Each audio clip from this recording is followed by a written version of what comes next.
Good morning সবাইকে। তো তোমরা সবাই কেমন আছো? আশা করি ভালোই আছো। তো আমিও ভালো আছি। তো এখন এই সকাল 8টা বাজে, রান্না করতে চলে এসেছি।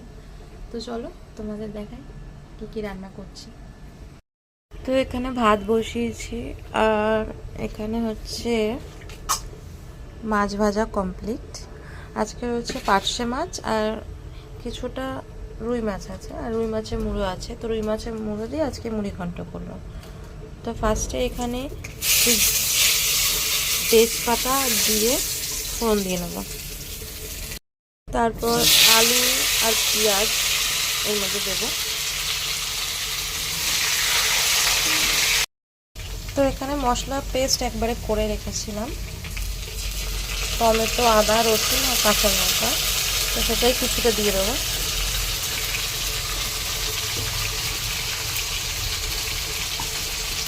একেবারে মাছের ঝোলের জন্য একসাথে পেস্ট করেছি, আবার আলাদা আলাদা পেস্ট করি। ওই জন্য এটাতে অল্প দিলাম, ওটাতে পেস্ট করে দিয়ে দেবো।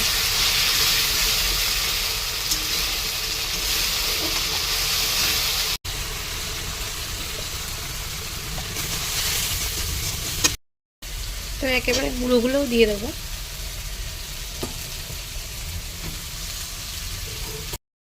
তো এখানে গোবিন্দভোগ চালটা ধুয়ে একটু 15 মিনিটের জন্য ভিজিয়ে রেখেছিলাম। তো এখন সেটাই মশলাটা যেহেতু ভাজা ভাজা হয়ে গেছে ওই জন্য, আর মুড়োটা আগে থেকেই ভেজে রেখেছিলাম, তো ওই জন্য ওটা অতটা পরে দিয়েছে, ভাজতে সময় লাগবে না ওটা।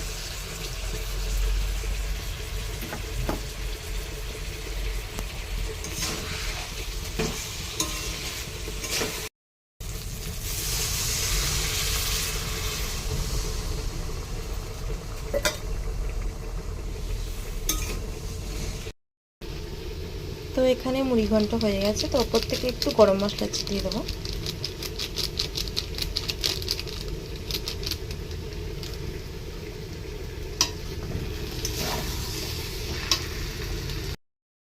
তো মাছের ঝোল করবো এখন। তো এখানে একটু কালো জিরে ফোড়ন দেবো।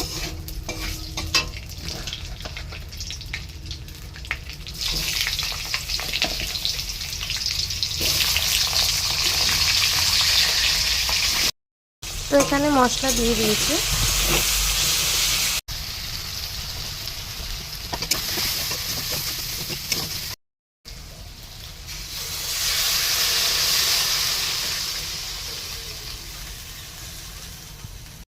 এখানে মাছের ঝোল কমপ্লিট হয়ে গেছে। তো রান্নাগুলো কেমন লাগলো প্লিজ বলো। তো আজকের মতো টাটা।